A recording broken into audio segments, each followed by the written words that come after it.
I have an awesome one for you today. The 457 Western Rattler. Now, one of the biggest complaints on these Western Rattlers is the fixed magazine. Now, personally, I don't have an issue, but just as a heads up, it's a fixed magazine. Today, we're gonna be rocking this Vector Optics 1 through 10 power scope, model SC0C31. This 457 Rattler's tank compared to my 357 is massive by comparison. This thing gets off a ton of good shots. And we'll be doing it relatively quiet too, because this comes stock with a built-in moderator. One last thing before we get started, I want to give a big thank you to the fan of the channel for sending out their Western Rattler 457 for me to try out today. A big thank you to them. They want to remain anonymous, so I'm going to keep it that way. Let's get started. Today, we're going to be using Griffin Ammo 290 grain boat tail slugs. We're going to do a group at 30 yards, but before we do that, we have to load the 12-round magazine. Now, unfortunately on this model, the rounds are so large that you can only fit in one at a time.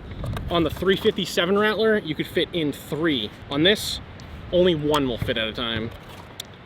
Load it up, ready to go. As we're doing the 30-yard group, I want to get velocity readings. We'll see what we're shooting at and how consistent this thing is.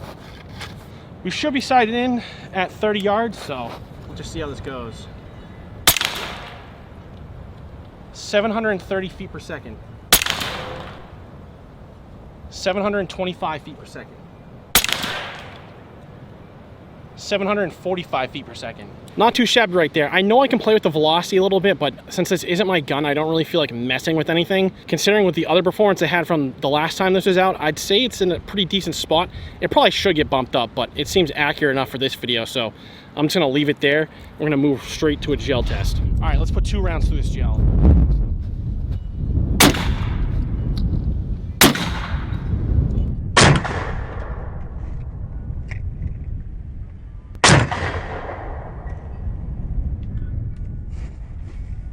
All right, let's dig those out of the gel real quick because those hollow points pancaked like crazy. I have to see them.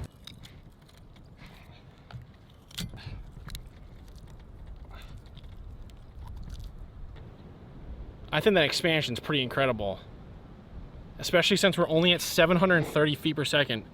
If this was cranking at like 900, I guarantee these would be curled over a lot more.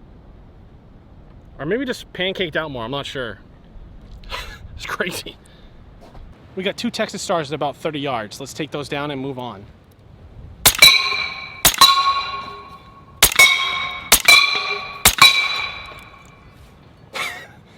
The steels? What the hell was that? Well, that just came back flying through the air and landed right next to me. So, let's just keep going, because whatever. All right, hopefully no more shrapnel comes back. Blue Star.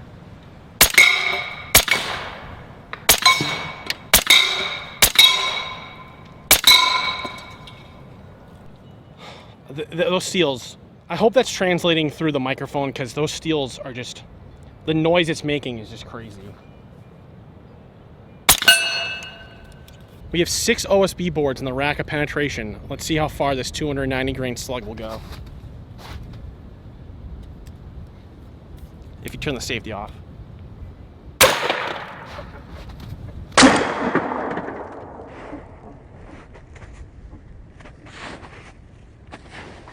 We made it through 3 boards completely. And then this is a little dent that I made in the 4th board. I almost wanted to punch all the way through. There's the hollow point. Oh my God.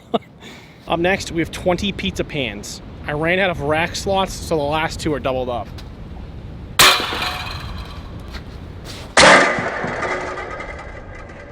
Well, that's the slug. I don't know why I find these so funny.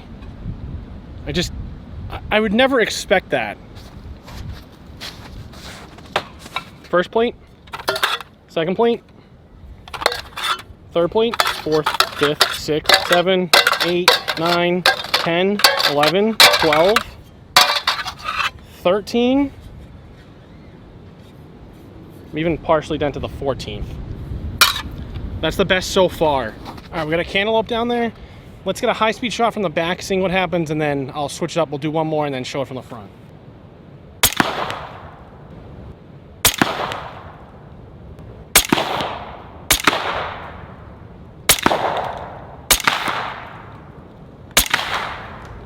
So that first cantaloupe was just basically reduced to rind. I make the mistake of keep shooting it because I think there's still like material there, but it's just the rind, so nothing really happens. Let's move on to this one.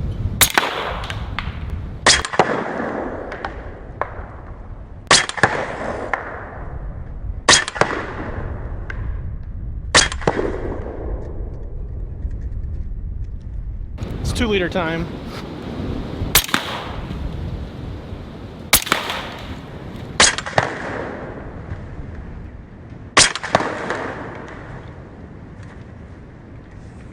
We're moving to 60 yards. Let's do a group there. I want to see where it lands first and then adjust the scope. Let's go for center bullseye.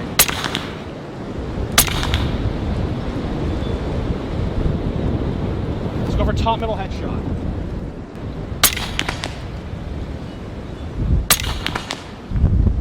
Let's do top left headshot. I'm pulling these a little bit. The wind is freaking crazy right now and I'm freezing my ass off, so that's my excuse for today.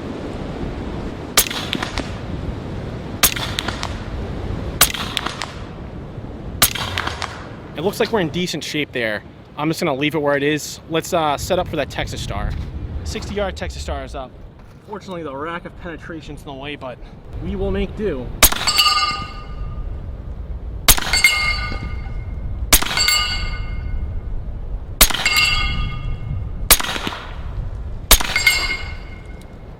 We have 6 shots left. Let's wrap up the range portion of this video. We got a brick and a cinder block. That was kind of expected.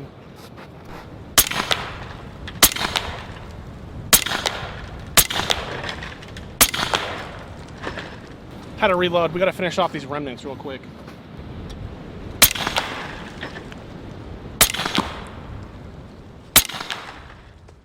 And that's gonna wrap up the range portion of this video with the 457 Western Rattler. This Western Rattler has a custom Cerakote done on it. When this showed up, the first thing I did was put an optic on it, and I thought everything was good at first, but as the rifle kind of moved back and forth, you could hear rattling, and it was this optic rail wiggling around like crazy. Now, it only moves side to side. You probably can't even really see it, but it was also lifting up. So that was gonna be pretty much impossible to zero any optic on it. And honestly, I'm surprised it's still holding zero pretty decently, because I think the recoil loosened this up just a little bit, because it wasn't even wiggling at all. And I honestly don't know what else you could possibly do for this except get maybe new fittings, because I think once these nuts get put in, I don't think they're supposed to be taken back out. Let's go over this scope real quick. I've actually never used a low power variable optic scope before. This is my first time using one. And I have to say, it is kind of nice having the 1 power all the way up to 10, because sometimes when you get the 4 or 5 powers being the lowest, sometimes 6 or something like that, it's a little bit too close at like 30 yards. I'd rather have, you know, 2 or 3 times zoom there. That way I get a better picture of what I'm actually trying to shoot. To wrap this up, I just wanted to mention that this is just one badass PCP.